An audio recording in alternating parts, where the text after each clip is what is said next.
One more try.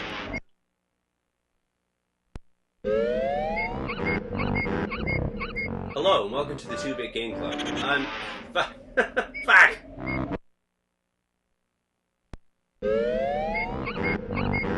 Hello, and welcome to the 2-Bit Game Club. I'm your host, Liam Gallagher. In this first episode of our Banjo-Kazooie Let's Play, we're going to start Banjo-Kazooie. It's a game for the N64, developed by Rareware, as you can see on screen now. So this is the third episode of the 2-Bit Game Club, even though this is the first of Banjo-Kazooie. So check out our other stuff. We've done ActRaiser for the Super Nintendo, and there's the bear himself. And we've also done Deus Ex from the year 2000 for the personal computer. So here we are. Oh, man. Have you ever wondered what a 16-bit fake kazoo could sound like? It's the only thing that sounds worse than an actual kazoo. But this opening segment is delightful, so we're going to play through it.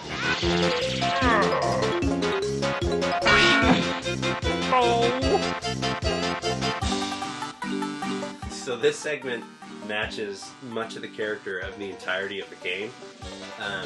The whole thing is kind of madcap and silly, and it looks a little bit like your 3-year-old tried to eat all the tempera paints and then vomited them onto the screen. But here we are.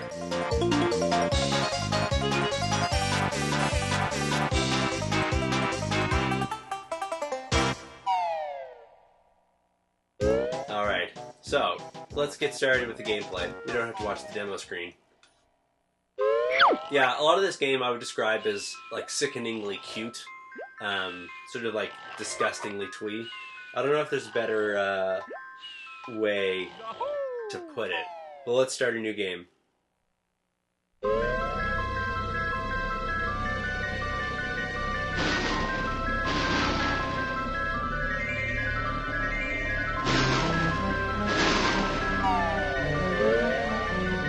Back in the day where it was acceptable for a villain to have a lair that's inside of a mountain, the shape like their face, I guess it makes you kind of wonder about Mount Rushmore.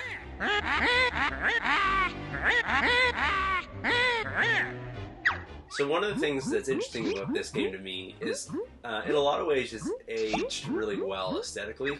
There's a lot of early 3D games for the 64-bit era that just look like brown and gray mush people with horrible smashed faces and triangle hands and just the grossest. But because of the really, really bright color palette and very exaggerated designs for the characters and the world itself, I feel like this game kind of comes away doing a lot better than some of its contemporary. Like if you think of Gauntlet Legends for the N64, or what's another good example? I guess like Mario 64 is not a good example because it has sort of the same thing going for it. It's colorful and larger than life, both in gesture and in like palette. So it preserves well. You know, all the faces in GoldenEye look horrible. Alright, so we got some new characters going on here. By the way, we're also streaming this on Twitch. We got a few lovely Twitchies and Twitchettes twitching along with us. So if you're interested in that kind of thing, we're at twitch.com/2bitgameclub. And that's just one of the ways that you can have your 3 cents heard here with the 2-Bit Game Club. And sort of follow along while I record my Let's Plays.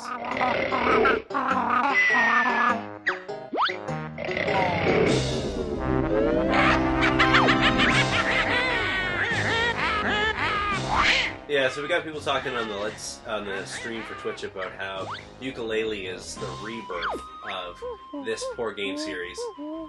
So Banjo-Kazooie had a sequel that's Banjo-Tooie. And I hope you don't mind me talking over this really gripping exposition. It's pretty dense, I know. But I imagine you can follow along while I talk. But yeah, Yooka-Laylee is an independently developed game. you get this situation in game development where the fans still love the old formula, and people want to play an old school game, but it doesn't really become feasible for developers to make the same game over and over again based on old tech. Yeah. So, as a result, one of the things that's nice about the indie space is it's been possible for games like Fast Racing Neo and Yooka-Laylee and all of the Castlevanias, Metroid-like games that have been coming over the years, like Guacamelee or Rogue Legacy, to carry that torch and do it on an economical scale. So it's interesting to see where these things came from. But of course, as we know, Microsoft cribbed Rareware and then made a game where you make Hot Wheels, and here we are. I like Banjo's control. He's sort of bomb sheltering in all directions. Alrighty. So, the other thing that people mentioned in the chat here, which is really good observation about the aesthetic of the game, is the use of the Vocaloid. Here's my Bubbles impersonation.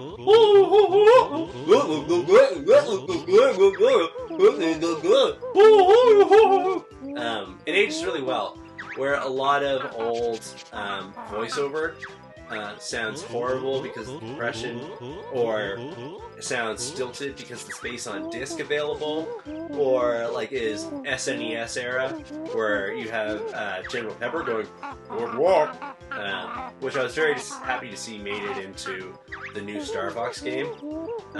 This works well. I mean, I think there's a lot to be said about working within your aesthetic. You know, sticking within the technical boundaries. One of the things that we talked a lot about when we talked about a lot when we were doing ActRaiser is how they didn't let hardware limit the scope of their ambition in the game. Or B to start. We're gonna press B to start. Yeah, take that bottle brain. Kazooie's a real asshole. I'm just gonna say that now. He's really not very nice the entire game.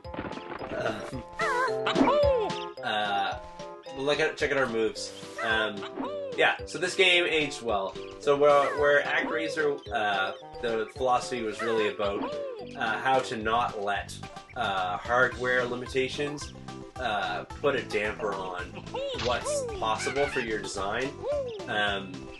This game, I think one of its graces is about being realistic about the other end of it, which is saying, okay, this is our hardware spec. What game can we make within our hardware spec? And then just owning the hardware not as a limitation, but as like an opportunity to develop in a tasteful fashion, right? I think you know, like in the legendary words of Hair Bear, German for the bear, or I guess Mr. Bear, Mein Bear.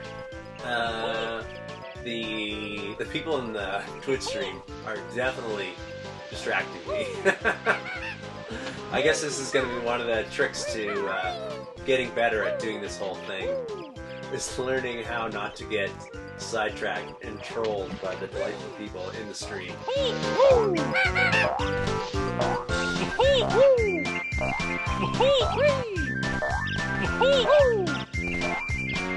So, let's talk about the characters a little bit, because we're getting to know them. One of the things that, platforming fail, one of the things that I think is really nice about the way that this game is handled, other than the completely asinine, batshit crazy enemies shaped like evil anthropomorphized carrots, is how clear the characterization of the heroes are from right at the get-up. Oh yeah, there's like, the other thing about this game is it's a damn collectathon. The start screen ends up looking like a cornucopia of like shiny golden trash by the end of the game. 9-foot carrot indeed. But so okay, the strength of the characters is really evident from the get-go, even from their design, the Vocaloid choices that are used, their colors, like the color palette, but also in the way that the characters end up moving and interacting. So it doesn't take very long to realize in this game that Kazooie's kind of the boss, right? Like, out of the two of them, Banjo, like, doesn't really seem to be that worked up about the fact that his sister has been captured. And Kazooie doesn't really seem to be worried about it either, but it's just sort of like rearing for a fight. And you can see that the way that they move and the types of attacks that they get, I think is very representative of their character design. So every time Banjo does something, he's just kind of chuckling, he's along for the ride, he's wearing his sporty dad yellow shorts, and he's got his knapsack, no doubt filled with trail mix and Sammy's for the long road. Whereas a lot of Kazooie's attacks are stab you in the face, peck you in the eyes, and later he's the one with the real get-up. So this isn't 100% clear.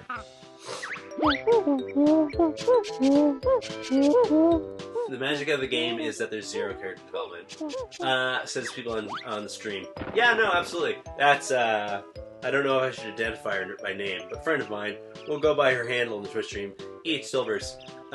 Zero character development. Well, that's gonna be, let's track that as the game goes on. I would agree with that assessment off the bat. That's my reflection of having played this game before. That the characters don't really ever go anywhere. And I think that is the case. So, speaking of not really going anywhere, the premise of the game doesn't really start anywhere either. Basically, the narrative here is that Grunty, the witch, which rhymes with Fronty, wants to be beautiful. And I'm not into the whole body shaming thing, but I think there's a read where both Grunty and Banjo's sister, Flute Bear, I forget her name now, Flute Bear, are not that pretty either. So the game doesn't really start anywhere, and it doesn't really seem to go anywhere. But the story is more about, like, the adventure, the travels we have. I need a puzzle piece. Somehow I don't have one. How did I not end up with a puzzle piece? I think I just didn't do anything and so didn't get one.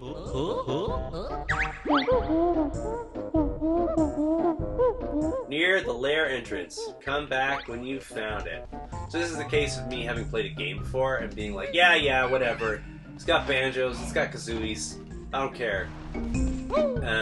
This is a game... Oh, there we are. This is a game that I played as a kid, but never finished.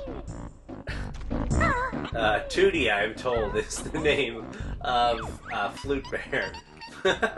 But we're gonna stick with Flute Bear. It's now 2-Bit Game Club canon.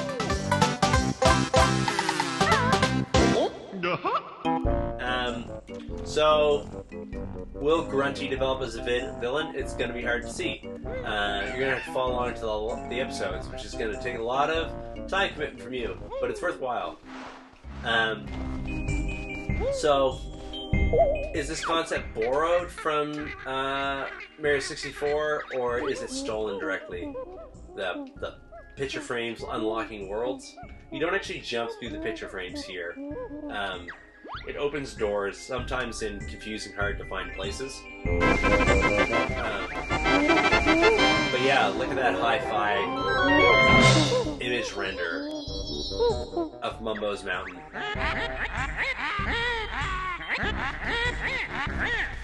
Yeah, water levels and swimming controls are something we're talking about. Yeah, so let's talk about the mechanics of this game and how things handle. So I think that the action of this game is very tight. Things are snappy. There's lots of nice little momentum tricks that feel good in a 3D environment, like the way that Banjo-Kazooie slide with their momentum after after moving, and the way that mid-jump you can change your trajectory, and like post-slide you can do like Kazooie Banjo tricks, right? Doing the 360. Take that, Tony Hawk. I think that Banjo learned a thing or two from the Airman, but all this stuff feels nice. But every now and then, you realize and remember that in these early days of game development, they did not figure out camera controls yet. Like, look at these angles. Look at these sweeping cinematic vistas. And this seems a bit ridiculous right now in the vacuum that is the corner of the stage. But you will find that this horrible clipping will at times kill me and cause it to take so much longer for levels to get completed. Right? How much fun are we having with the camera now? Yeah, I mean, it's just kind of too bad that the tech isn't there. You know, this is something that 3D game designers spend a lot of time on in the future. Here we are on collectible number 4, I think. And then, water control is never very fun in adventure games like this. But when compounded with the camera control issue, some levels in this game will end up being very treacherous, and some of these levels will lean really, really heavily on those mechanics. Collectible number 5. I think I need Jingos, or Jinjos, or whatever they're called. Is the camera better than games of its time? So the principal things that I would think about in playing this is I would think of Mario 64, and I would think of Ocarina of Time. Collectible number 5.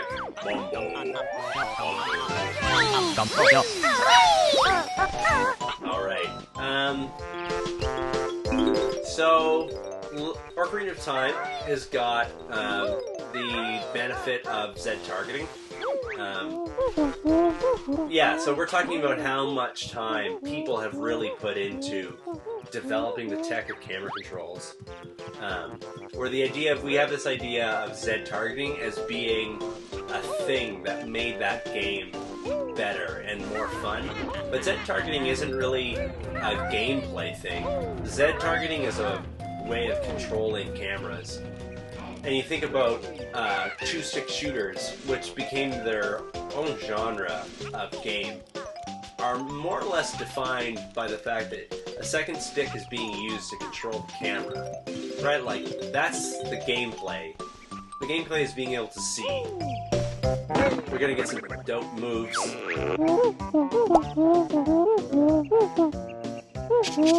Yeah, I won't forget to smash the houses. I haven't learned how to smash the houses yet. You're getting ahead of this Let's Play crowd. C sticks? Everybody remember C buttons and C sticks? Yeah. The picky people are being corrected in the chat. So here's the question. Is Kazooie holding it, or is Banjo holding it? Yeah. So there's 10 of these on each level. And there's 100... when you're ready to leave this world.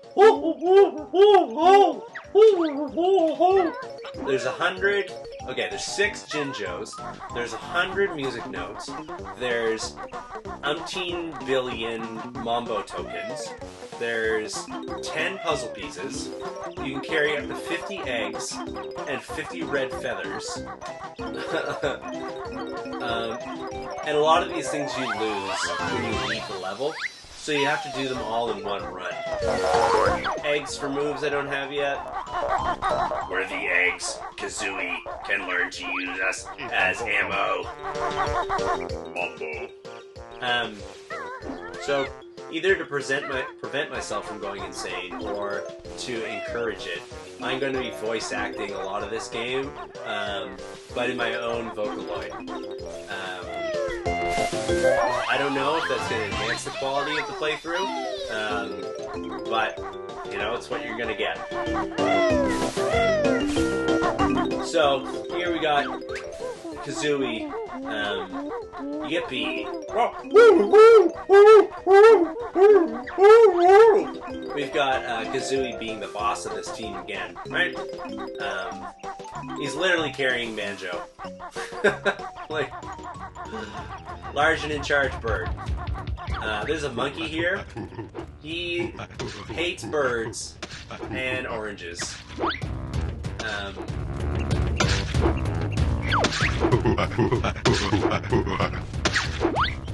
Is this tutorial? It seems to be for me.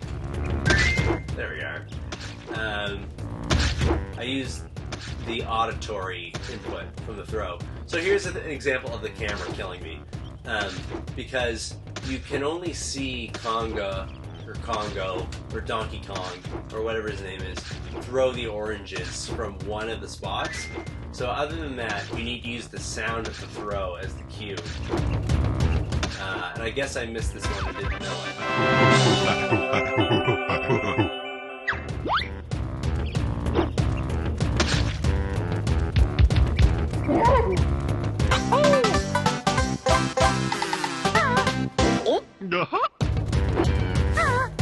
Alright. Yeah, also, like, the inventory seems to be Kazooie's stomach. There's lots about this game that doesn't make sense. Chimp, chimp, chimp.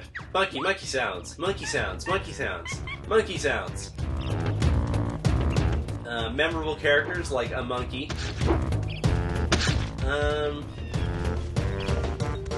So thinking about the camera again, we got Ocarina of Time that's got the Z targeting. The camera was kind of auto in Mario 64, and I remember it not being that good either. You had sort of like three camera modes. There's like the Lakitu mode, where you have the camera falling behind you in sort of a fixed way, and then there was like a dynamic view, and then I think there was one other, which is other than unlock the camera so you can do task speed runs mode. I guess it's going to be something to revisit in future N64 and 64-bit era games to really get to the heart of how much better this camera was than others. Part of the show, I do a live talk every month, beginning of the month, at Electric Perfume in Toronto, and for that, I geared that towards doing a lot of my research, so that I have a presentation ready to talk to people about the history of the game. And this part of the process is a little earlier, where I'm playing the game through, so that other people have the opportunity to see a playthrough, but also participate in it with the game players like me. And so I hope to have an answer for that for the podcast. Oh no, there was there was a living creature in that house. Oh man, Banjo-Kazooie are like, oh, there's a Jinjo puzzle piece, I forgot about that. So not only do you need to collect the Jinjos, you also need to collect the Jinjos because the Jinjos have a collectible. So you have to tune into the podcast for me to have a final research analysis of all of that stuff.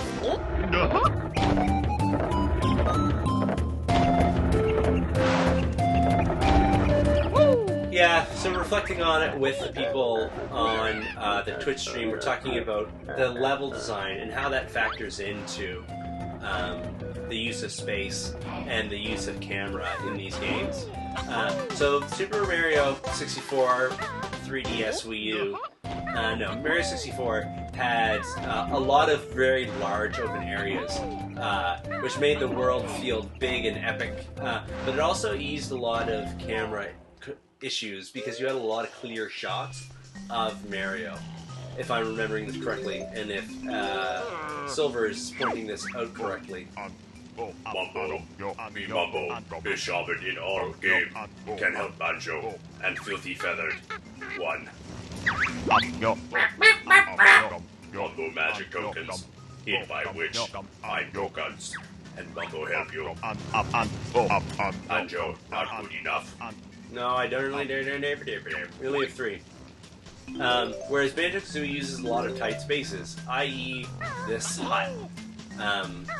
And at times, the tight spaces are used as almost like a source of puzzles.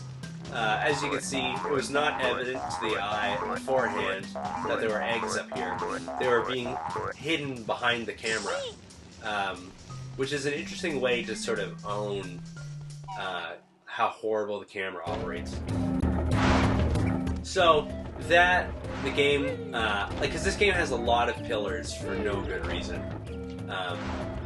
It will drive me crazy. You'll hear me complain about how the camera fails to negotiate around pillars all the live-long game.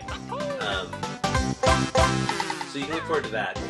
But this level is quite wide open compared to the other level designs.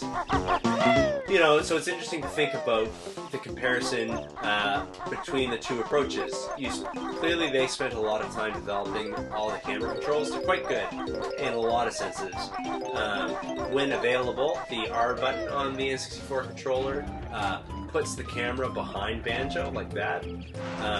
C right rotates the camera around to the right. C left does the left. Up and down gives you first-person perspective for all your Banjo FPS needs, and down goes wide angle, close up, and mid-frame. Yeah. A is jump, B is moves, Z is crouch, and then other combos do that, and then what else do we got? And then the control stick is the control stick. So I need more Mambo tokens. One of the things that's funny, I think one is actually hidden by the camera back here, but we may have grabbed it. One thing that's funny about doing Let's Play videos and like talking through all this stuff is a lot of my brain power is used up making commentary and trying to be insightful and helpful and illustrative to the listener. So sometimes I miss stuff like where obvious Mambo tokens were, and it drives people crazy watching the videos because stuff happening in the corner of my eye is in plain field of view for others, whereas for me, I was worried about making an analogy to twin-stick shooters when I should have been grabbing the item. But here we are. Bird versus bull. The ultimate battle at last.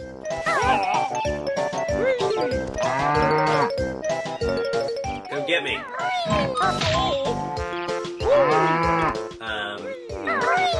I think this bull might TPK me. Okay, we can't actually kill the bull. That's interesting. I didn't know the bull was invincible. Alright, we need Mambo tokens. Stream people, if you remember where I left the Mambo token, you're going to save us a lot of time. Some of the ways that, yeah, the flickering shadows. I love the circle shadow. One of the things that's really interesting about the graphics engine in this is how short the draw distance is for a lot of these things. So you can see you might be able to see the incorporeal bull fade in and out of form there in the top right. So like in game terms, the draw distance is like 8 inches. No, I don't know, like 100 banjo paces. BPs. I don't know if that's a meaningful measurement.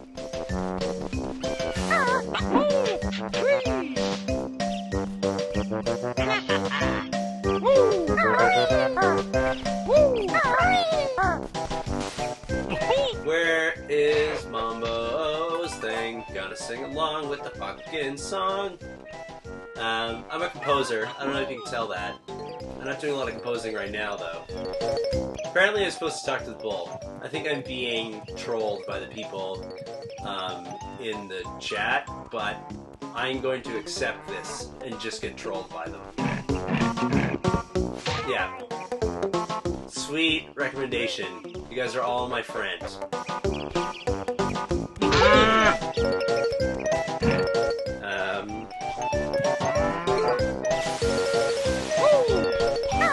Yeah, the monkey. I need the egg power, though. I need the egg puke. I know how to beat the level, guys.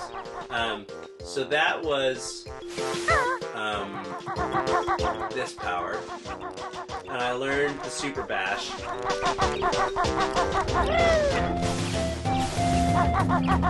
This is super bash.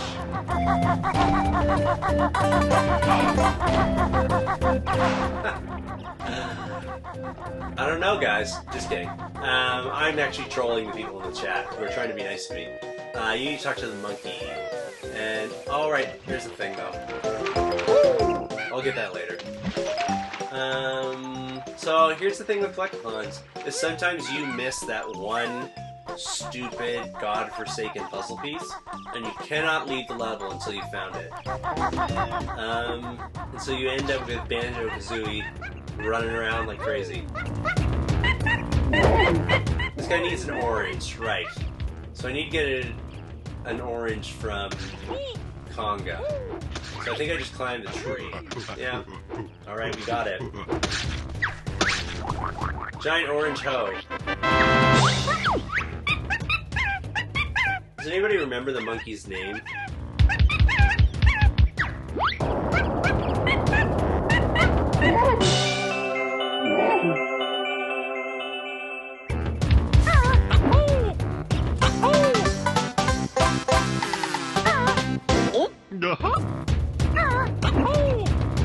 Guys, I'm amazing at this. Alright.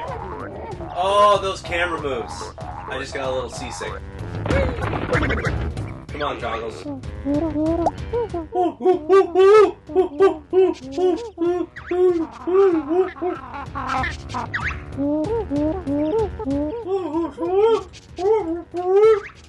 come on. So we have abortion power.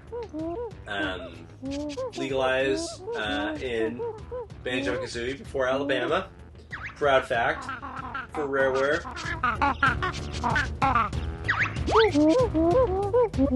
So a lot of people find the story of this game morally dubious, because essentially the plot is Grunty steals Flute Bear. Wow, this game is so much text for a game with no story. Grunty abducts Flute Bear in order to steal her good looks.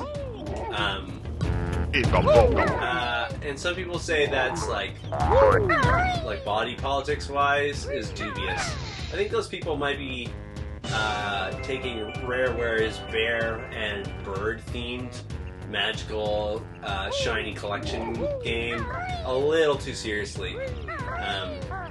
And while it's true children are impressionable and the weirdest things shape our ideas of the future, I think anybody who counts Banjo-Kazooie as their greatest source for moral lessons growing up, as problems not easily mitigated by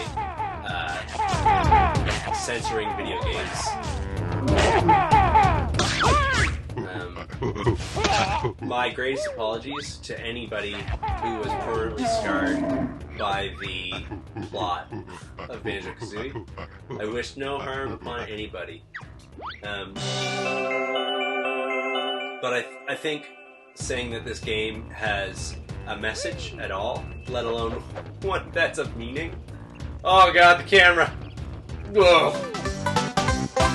Is giving it too much credit.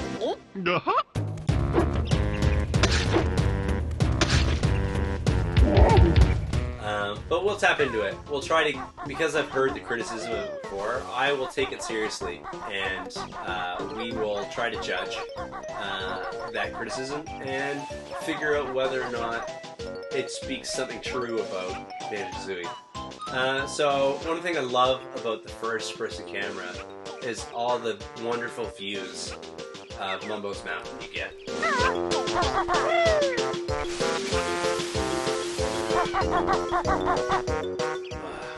Where is this hideaway? I said I'd wait, and there it is. Collectathon. That's a puzzle piece. So it's by the gray area. Remember where that is. Remember that bull who raises a platform?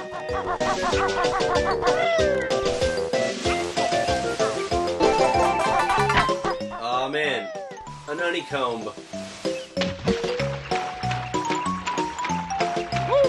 We need more HP.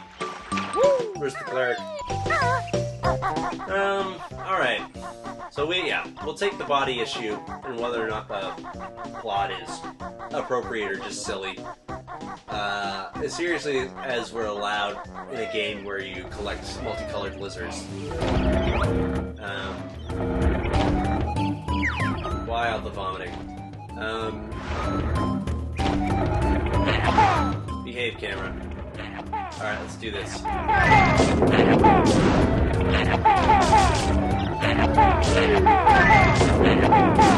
True puzzle gameplay.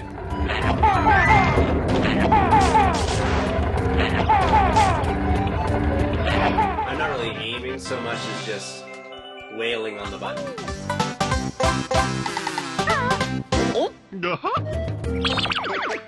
Let's hit... Oh, we only have 4 Mambo tokens. We need 5. Oh no. Did I miss one? I know you have to go in here later to get stuff.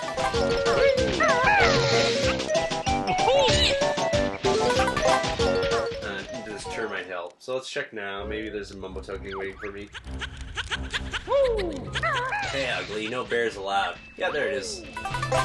So, this is an interesting sort of tutorial thing. You can't actually get up here like this. You need to use Mumbo's power, but they make you discover that on your own before they give you Mumbo's power. So it's an interesting design choice in terms of how to structure the unfolding of mechanics.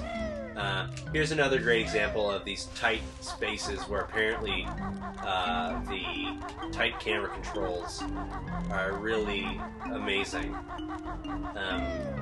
You'll have to decide for yourself how really amazing they are. Alright, so we have enough tokens now. Oh, sorry, I hit the mic.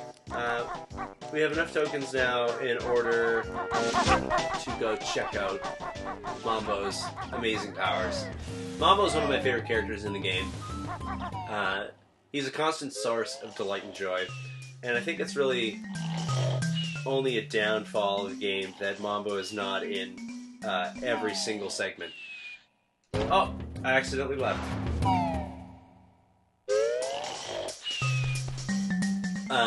This game has a lot of really good puzzle and witch wipes for screen transitions. I don't know if there's any video editors out there who have taken up the witch wipe. But if they haven't, that's too bad.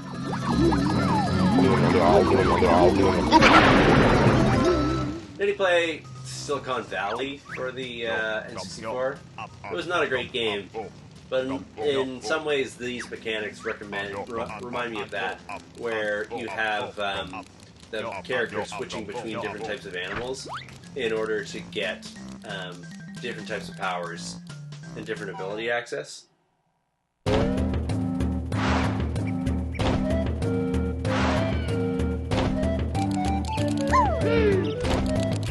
Alright, let's go. Let's termite this.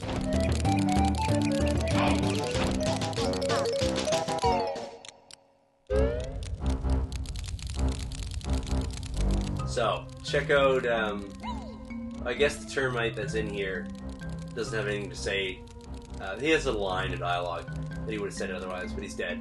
But I love how the Banjo-Kazooie termite, or ant or whatever it is, has a pair of yellow shorts on and a backpack.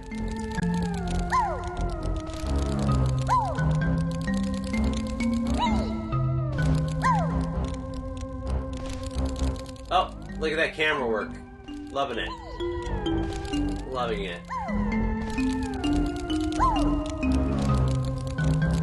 Alright, so, yeah. Oh man.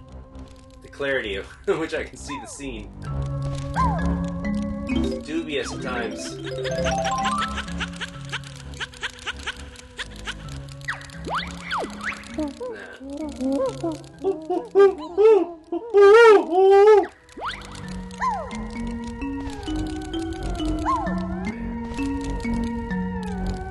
Oh man, the camera work. Oh baby.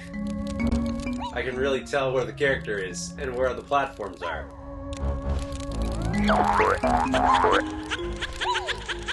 So we got a sparkle. Or no, that was a thing. I did not recognize what was happening. Wow, okay, we made it though. I think this is 10. 3 trap life. These types of 3D platformers are filled with 3 traps. I think that's a good game concept. 10! Thank Banjo God. That's God in a blue backpack and a yellow pair of shorts. So now we gotta get out of termite mode. And I think that'll more or less be the first episode of this Let's Play.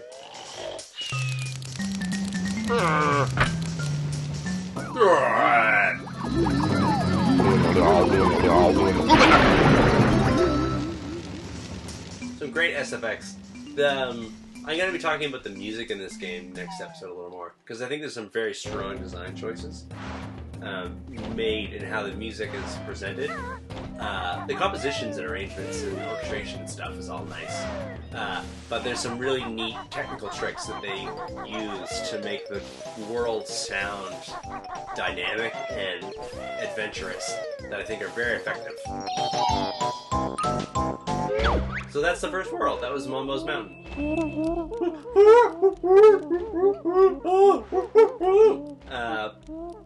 Yeah. Yeah, the way that notes are rigged up in this is that if you leave at any point, you lose all your notes. Such treachery. It makes the collectathon even more painful. So here we are. Okay, so I'm going to end this episode there. So this has been the first episode of 2-Bit Game Club's Let's Play of Banjo-Kazooie. I've been your host, Liam Gallagher. If you're looking for us on the web, we're a podcast. You can find us on iTunes by searching for 2-Bit Game Club. We're at theliamgallagher.com/2-Bit Game Club. And also on Facebook and Twitter and Twitch and SoundCloud and all those other places, all at /2-Bit Game Club. That's the number 2. So thanks so much for tuning in, and I'll catch you on the next episode of Banjo-Kazooie.